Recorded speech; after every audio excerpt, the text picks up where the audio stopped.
저희들에게 이렇게 즐겁고 행복하며 이 복된 예배를 허락하여 주신 것을 감사합니다. 그토록 사랑하시던 당신의 아들, 딸들, 당신이 만나주시며 함께 기뻐하고 함께 즐거워하는 그런 예배가 되기를 원합니다. 지금 이곳을 아버지의 영이신 성령으로 충만케 하여 주시옵소서. 성령 하나님, 당신이 우리 가운데 말할 수 없는 사랑의 아버지로 나타내 주시옵소서. 우리를 위해 십자가에서 피 흘리신 예수님의 그 놀라운 사랑으로 나타내 주시옵소서. 한 주 동안 험한 세상에서 수고하고 지치고 또 상하고 찢긴 마음으로 오신 분들 많은 줄 압니다. 지금 아버지의 사랑으로 안아주시옵소서. 치유하시고 싸매주시며 회복하여 주시기를 원합니다. 마음에 눌린 모든 것들, 우리의 생각과 마음을 혼란하게 하는 것들 다 거두시옵소서. 지금 몸이 불편해서 아파하는 분, 성령 하나님 사랑의 능력으로 감사하셔서 예배의 기적을 체험하게 하여 주시옵소서. 지금 우리에게 말씀하시기를 원합니다. 말씀의 감동 속에서 주신 말씀이 우리의 신앙이 되게 하시고 우리의 삶이 되게 하여 주시옵소서. 지금 올려드리는 이 성가 그대로 받으시고 임하시옵소서. 당신을 기대하겠습니다. 예수 그리스도 이름으로 기도하였습니다. 아멘.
아멘.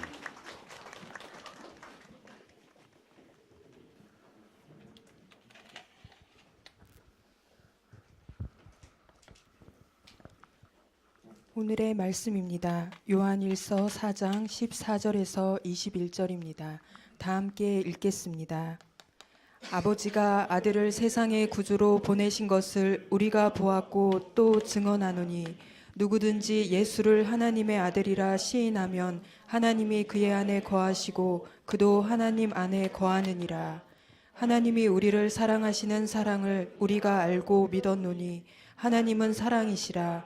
사랑 안에 거하는 자는 하나님 안에 거하고 하나님도 그의 안에 거하시느니라. 이로써 사랑이 우리에게 온전히 이루어진 것은 우리로 심판 날에 담대함을 가지게 하려 함이니 주께서 그러하심과 같이 우리도 이 세상에서 그러하니라. 사랑 안에 두려움이 없고 온전한 사랑이 두려움을 내쫓나니 두려움에는 형벌이 있음이라. 두려워하는 자는 사랑 안에 온전히 이루지 못하였느니라. 우리가 사랑함은 그가 먼저 우리를 사랑하셨음이라. 누구든지 하나님을 사랑하노라 하고 그 형제를 미워하면 이는 거짓말하는 자니 보는 바 그 형제를 사랑하지 아니하는 자는 보지 못하는 바 하나님을 사랑할 수 없느니라. 우리가 이 계명을 주께 받았나니 하나님을 사랑하는 자는 또한 그 형제를 사랑할지니라. 아멘.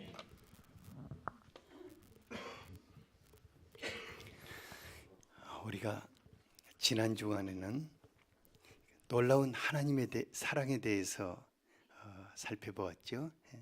하나님은 사랑이십니다. 그러므로 우리가 서로 사랑하는 것이 마땅하다고 하였습니다. 오늘은 우리의 삶 가운데 엄습하는 두려움을 내쫓는 하나님의 세계로 함께 들어가 보고자 합니다. 우리 모두 하나님의 사랑의 능력으로 우리에게 임하신 성령 하나님께서 마음속에 있는 모든 염려, 근심, 두려움들을 다 밀어내시고 하늘 평안을 누리는 예수의 사람들이 되게 하시기를 원합니다. 18절에 보니까 사랑 안에는 두려움이 없고 온전한 사랑이 두려움을 내어쫓나니 두려움에는 형벌이 있음이라 이렇게 말했는데, 이 말씀 기초에 보면은 두려움이 없이도 살 수 있고 또 밀려오는 두려움을 내쫓을 수도 있고 혹은 일평생 두려움에 사로잡혀서 고통스러운 형벌을 당하며 사는 분들도 있는 것을 알 수 있습니다. 여러분들은 어떤 삶을 살고 싶습니까? 옆에 분에게 그 세 가지 중에 어떤 삶을 살고 싶습니까?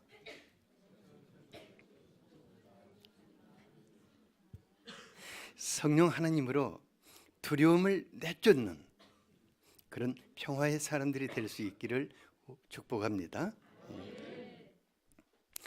두려움과 평화는 정반대의 현상입니다. 이는 사랑과 미움이 우리 마음을 지배하는 것과 같습니다. 사랑은 사랑의 아버지께서 우리에게 보내신 성령님을 통해서 우리에게 부어주시는 것이고, 미움은 미움의 영인 마귀로부터 오는 것이라고 하였습니다. 두려움도 두려움의 영으로부터 엄습하기 때문에 마음의 평강이 완전히 싹 사라져버리는 것입니다.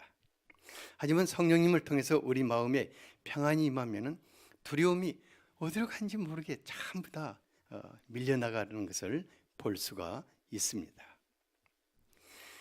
똑같은 사람인데 우리 다니엘 이 앞에 지금 앉아 있거든요.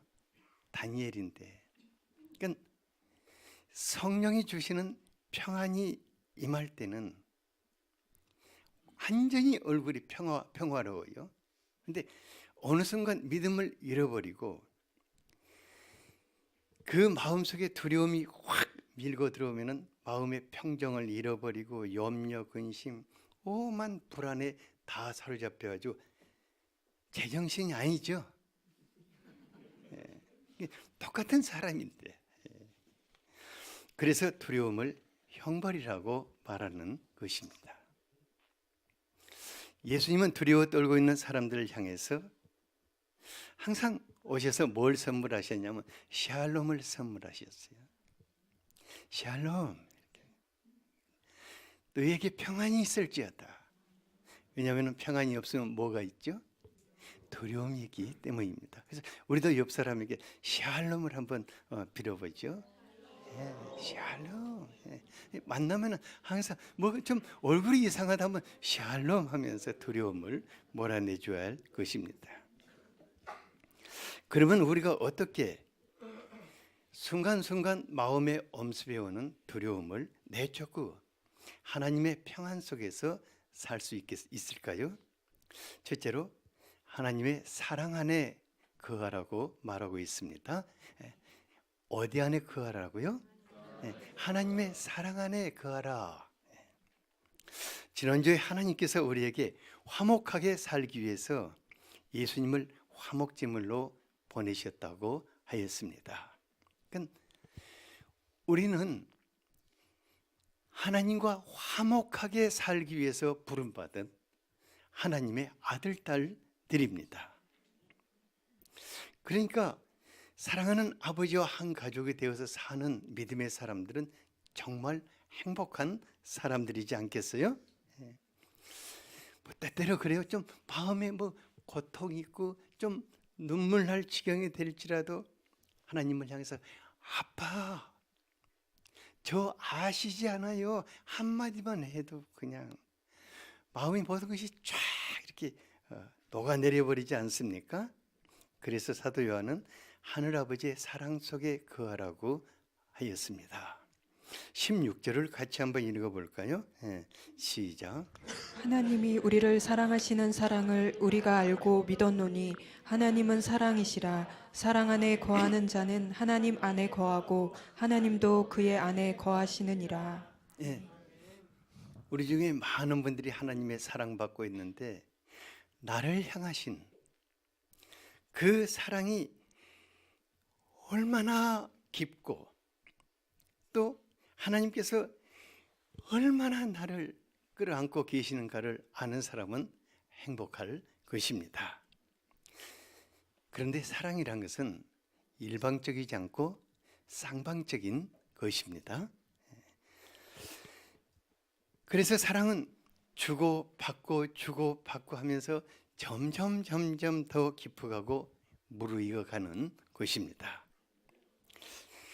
어떤 분은 자기가 하나님을 불러도 대답 없는 님이라고 그래요. 그러니까 마치 하나님을 짝사랑하는 것 같은 거예요. 그런데 뭐 영적으로 꽉 막혀 있을 때는 그렇게 느껴질 수 있지만은 나를 향한 하나님의 사랑은 어떤 상황 속에서도 변할 수가 없습니다. 하나님은 사랑이시기 때문입니다. 우리를 향한 하나님의 사랑은 감정에 따라 변할 수가 없습니다. 하나님은 사랑이십니다. 우리가 혹 하나님을 외면하고 또 슬프시게 했다가 해도 나를 향한 하나님이 변하실 수가 있을까요? 하나님은 사랑이십니다. 그러므로 하늘 아버지와 우리 사이의 사랑은 일방적일 수가 없는 것입니다. 하나님의 사랑 안에 거하는 자들은 하나님이 내 안에 거하고 나도 하나님 안에 거하는 것을 알게 됩니다. 아는 거예요. 얼마나 아름다운 사랑의 관계입니까? 사랑으로 가득한 하늘아버지께 내 안에 계시고 내가 사랑하는 그분 안에 있는 사람, 이것을 위해서 하나님께서 우리를 자녀 삼으신 줄 압니다.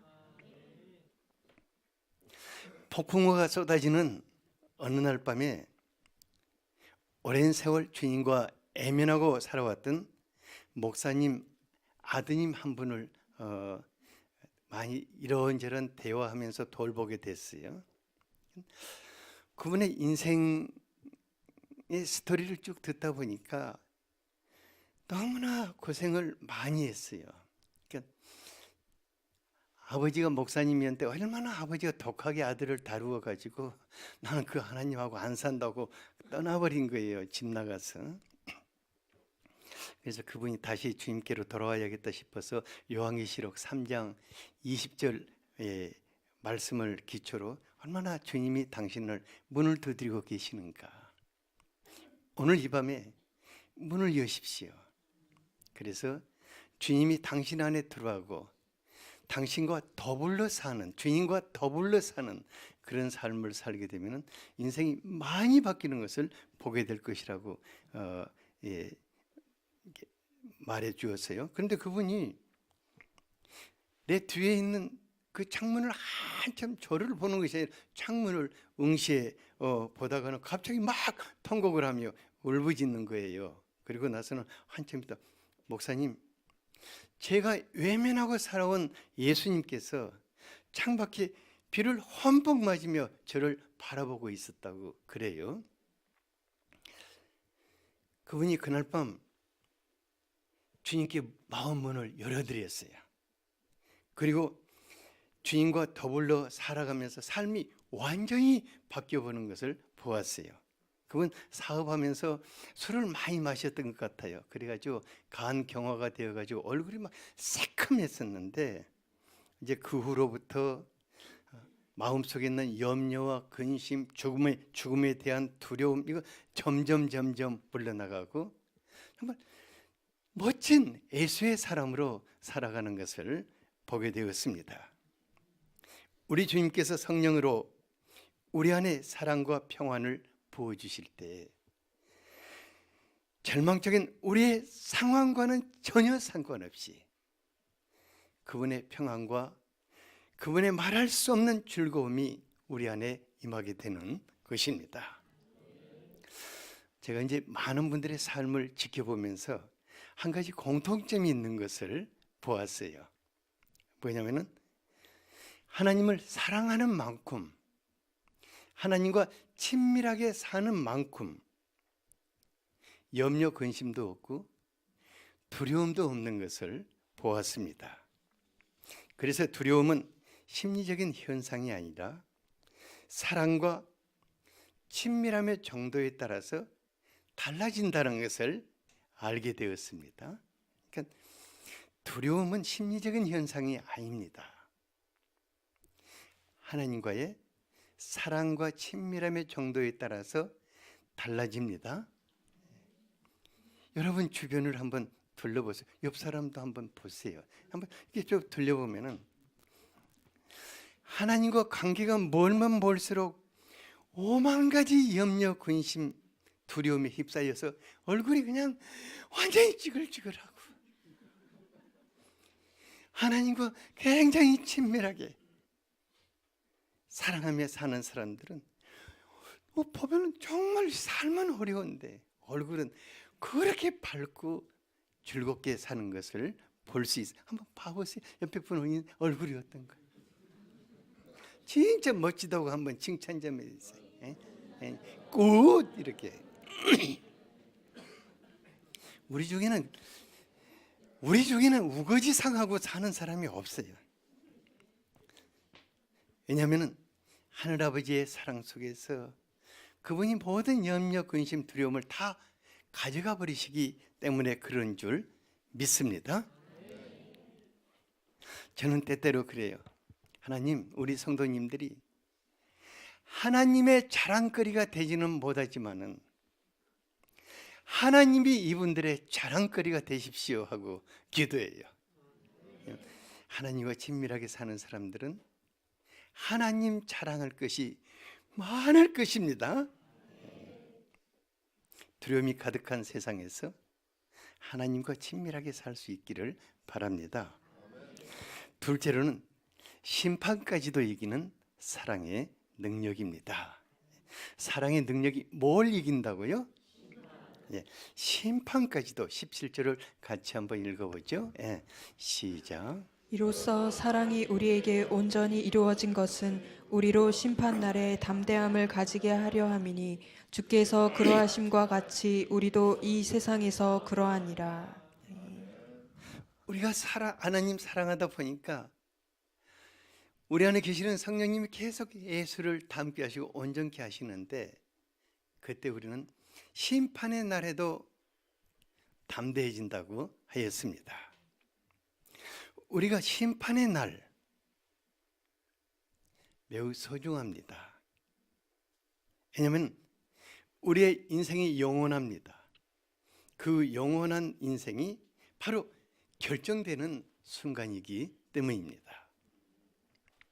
많은 분들이 심판에 대한 엔티가 심하더라고요. 또 어떤 분들은 지옥에 대해서 아주 농담을 즐겨하는 분도 있어요. 자기가 어느 날 자다가 지옥을 갔는데, 지옥에 가니까 너무 사람이 많아가지고 염라대왕한테 자기가 이 뇌물을 썼는데도 자리가 없다고 쫓겨나서 자기가 천국으로 갔다고 그러더라고요. 야, 이번은 정말 간땡이가 크다 하는 생각이 들더라고요.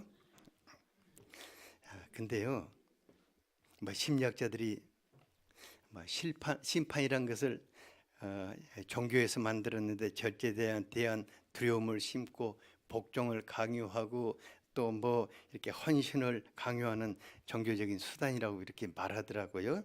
근데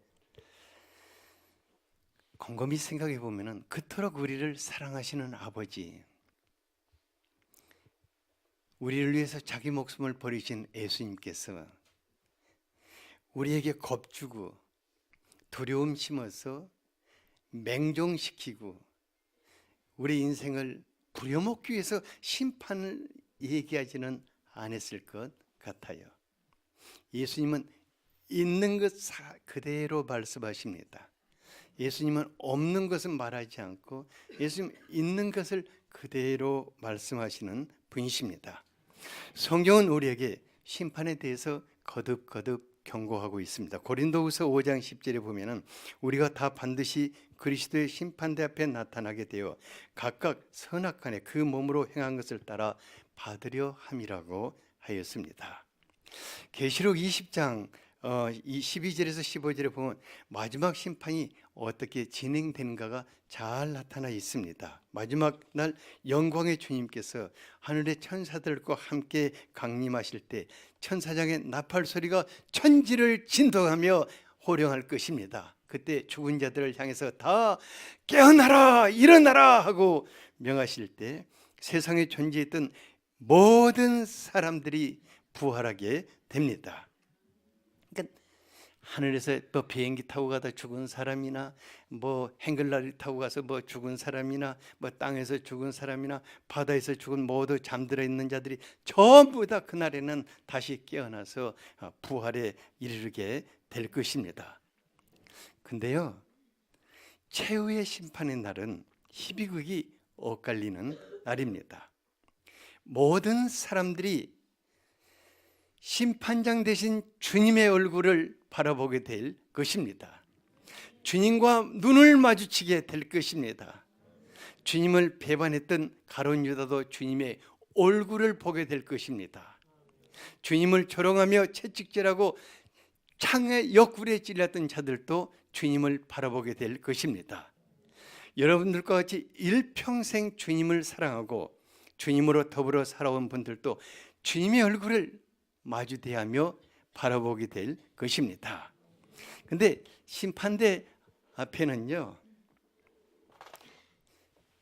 이게 주님의 심판대, 주님이 천사와 함께 이제 심판을 하러 왔는데, 놀라운 사건은 하나는 생명의 부활로 나온 사람, 그 다음에 심판의 부활로 나온 사람이 쫙 갈라질 것입니다. 그러니까 여기서 이리 갈 수 있다 없다? 여기서 이리 갈 수 있다 없다? 없어요. 그러니까 완전히 다른 구역에서 이 구역과 이 구역, 여기도 다 여기를 보는데 구역은 완전히 다른 구역에서 부활을 하여서 생명의 부활로, 우편에는 생명의 부활로, 좌편에는 심판의 부활로 나오게 될 것입니다. 그리고 각기 다른 모습의 심판이 진행될 것입니다. 한쪽에서는 자신의 삶을 따라서 상급이 주어질 것입니다. 그리고 한쪽에서는 그의 삶을 따라서 이제 형벌을 받게 될 것입니다. 심판은요, 뭐 오래 걸리지 않습니다.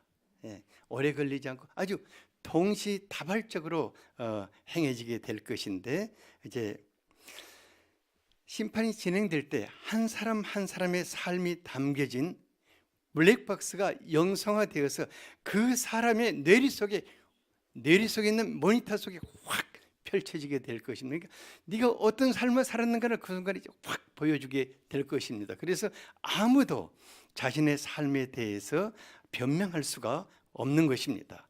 바로 이것을 심판과 생명의 책이라고 말하고 있습니다. 생명의 부활로 나온 여러분들, 여기 있는 분들은, 여러분들은 이쪽으로 갈 일이 없습니다. 이제 이쪽으로 전부 다 생명의 부활로 나온 여러분들, 주님을 사랑하는 사람들을 위해서 예비하신 상급과, 어떤 분들은 그 상급이 뭐지요 하고, 뭐 어떤 분들은 또 뭐 자기가 뭐 하나님 나라 갔다 와서 오는 뭐 상급 보니까 어떤 집은 집이 크고 어떤 사람은 적고, 또 뭐 어떤 사람은 뭐 별을 줬는데 어떤 별은 크고 어떤 별은 적고, 어떤 사람은 또 무슨 또 말하냐면 주님 가까이 이렇게 주님 가까이 순서대로 이렇게 앉는다고 이런 말도 하고, 그건 모르겠어요. 성경이 기록 안 돼 있어서. 근데 너무 멋진 것은 바로 주님이 그쪽에 생명의 부활로 나온 사람들을 하늘 낙원으로 이끌고 가셔서 영원토록 주님과 더불어 살게 하실 것입니다. 그리고 심판의 부활로 나오는 사람들은 영원히 꺼지지 않는 지옥 불무속에 던져지는데, 그곳에는 죽음도 평안도 없는 영원한 고통만이 있다고 하였습니다. 최후의 심판의 날은 이를 인정하고 예비하며 살아온 사람이나, 심판을 해서 부정하고 외면한 채 살아온 사람이나, 실제로 임하게 되는 인류의 종말 사건입니다. 제가 이제 탄핵 심판을 지켜보면서 최후의 심판의 날을 많이 생각하게 되었어요.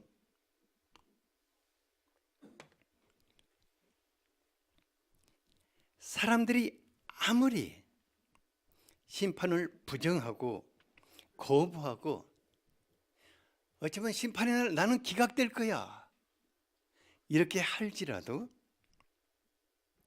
때가 되면은 실제 상황이 되는 것입니다. 그리고 심판대 앞에 서서 자신의 삶에 그 상응하는 상급도 받고 형벌도 받게 될 것입니다.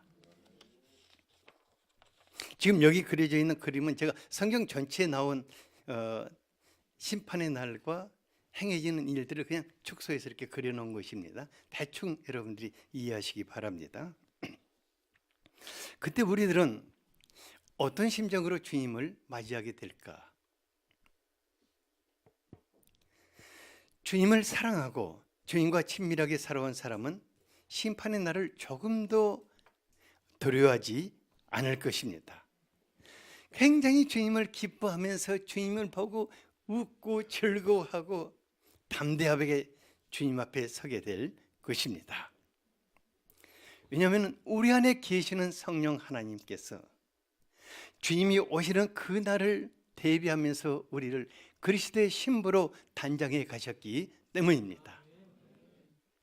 그리고 그날 성령 하나님이 우리를 이끌고 주님 앞에 세워놓고 주님 앞에 드리게 될 것입니다. 성령 하나님 우리 안에서 최후의 심판의 날까지 같이 계시면서 심판까지도 이기게 하시는 분이십니다. 그런데 심판의 두려움은 마지막 심판의 날뿐만 아니라 이 세상에 사는 날 동안에도 현저하게 나타나는 것을 볼 수 있습니다. 예수님 사랑하고 주님으로 더불어 살아가는 분들은 세상에는 그리고 인류 종말의 날이 얼마 안 남았다고 자꾸 그래요. 이건 누가 뭐 그런 말을 하냐면 예수 안 믿는 사람들이 그러거든요. 신기해요. 예수 안 믿는 사람들이 저 지구 종말의 날이 가까웠다고 그래요. 대비도 안 하면서. 참 신기하더라고요. 그런데 멀지 않지만은 주님과 더불어 사는 사람들은 전혀 두려워하지 않아요. 제가 이제 우리 교회에서 지옥에 관한 말 거의 안전합니다. 그냥 전할 필요가 없어요. 우리 교회는 지옥 갈 사람들이 없기 때문에. 그래서 제가 매주마다 뭘 전해주고 있냐면은 성삼위 하나님으로 더불어 얼마나 친근하게 살아야 할 것인가, 이것만을 전해주고 있잖아요. 그렇게 살면은 여러분들 그냥 가는 겁니다. 그래도 혹 나중에 주님 옆에 가서 우리 목사님은 심판에 대해서 한 번도 안 전했다고 이렇게 할 것 무서워서 오늘 이렇게 전해드리는 게 18절을 같이 한번 읽어보죠. 시작. 사랑 안에 두려움이 없고 온전한 사랑이 두려움을 내쫓나니 두려움에는 형벌이 있음이라. 두려워하는 자는 사랑 안에서 온전히 이루지 못하였느니라.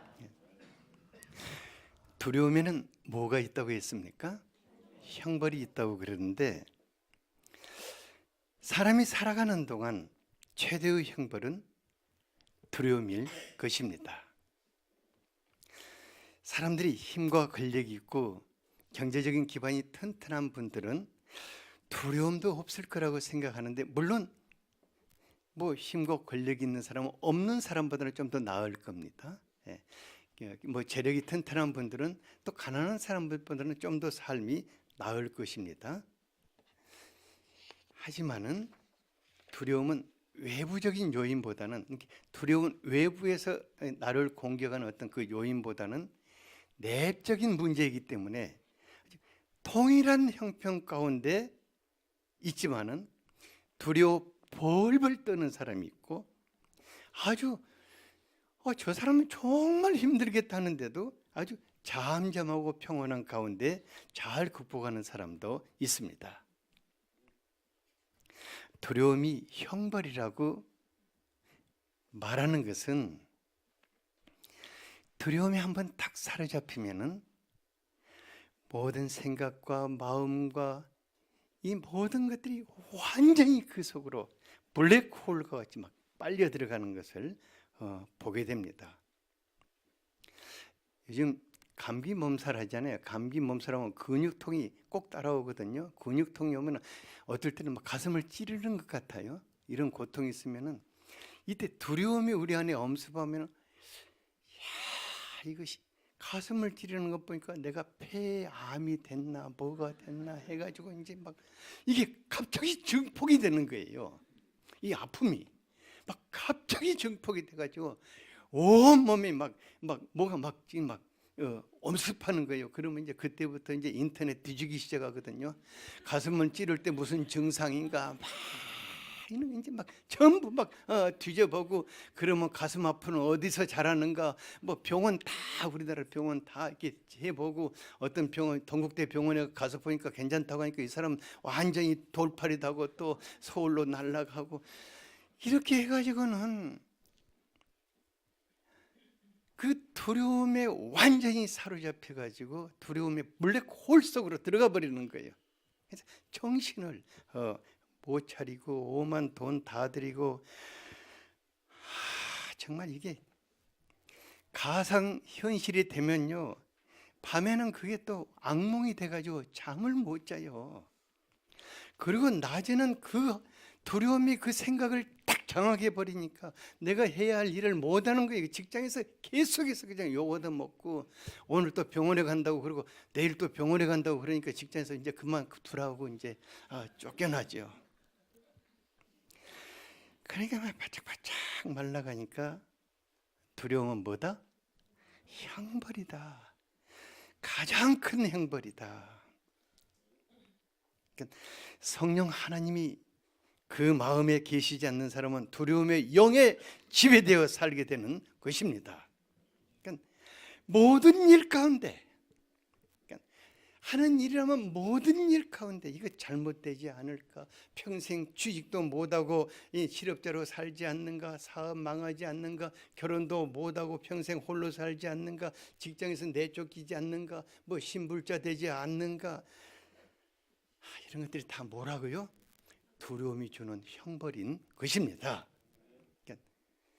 그러니까 성령 하나님이 우리에게 주시는 평안 속에서 살아야 할 것인가? 두려움이 주는 두려움 속에서 살아야 할 것인가? 우리가 선택해야 할 것입니다. 옆 사람에게 당신은 어디서 살고 싶습니까? 두려움과 평안은 선택의 문제입니다. 왜냐하면 우리가 두려움을 몰아낼 수 있기 때문입니다. 요한복음 14장 26, 27절을 같이 한번 읽어보죠. 시작. 보혜사 곧 아버지께서 내 이름으로 보내실 성령 그가 너희에게 모든 것을 가르치고 내가 너희에게 말한 모든 것을 생각나게 하리라. 평안을 너희에게 끼치노니 곧 나의 평안을 너희에게 주노라. 내가 너희에게 주는 것은 세상이 주는 것과 같지 아니하니라. 너희는 마음에 근심하지도 말고 두려워하지도 말라. 사랑의 아버지께서 우리에게 보혜사 성령님을 보내심으로 우리에게 참 평안을 주십니다. 그분이 주시는 평안은 두려움이 없습니다. 세상이 주는 것과 같지 않습니다. 그러므로 우리가 근심할 필요도 없습니다. 두려워할 필요도 없습니다. 왜냐하면 그분이 우리의 삶을 지켜주시기 때문입니다. 그분이 우리의 삶을 이끌어 가실 것입니다. 그때그때 모든 필요한 것들을 공급하실 것입니다. 주님이 오시는 날까지 여러분들의 마음을 샬롬으로 충만케 하실 것입니다. 두려움을 이기게 하시는 성령 하나님으로 살 수 있게 되기를 원합니다. 다시 한번 두려움은 내쫓아야 할 것입니다. 두려움의 블랙홀 속으로 들어가지 않아야 할 것입니다. 성령 하나님 우리에게 평안을 주십니다. 오늘 말씀이 여러분들의 삶이 될 수 있도록 같이 한번 기도하겠습니다.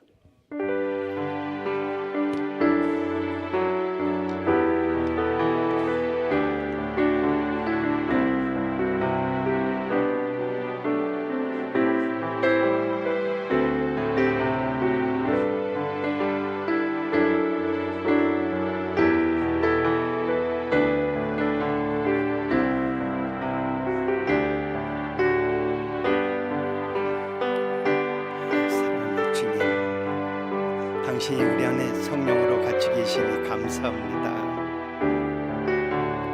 우리 안에 있는 모든 두려움을 내쫓아 주시고 하늘의 평화 속에 살게 하여 주시옵소서. 성령 하나님 당신으로 인생 사는 날 동안 하나님의 나라의 평안이 가득하기를 원합니다. 예수 그리스도 이름으로 기도하였습니다. 아멘.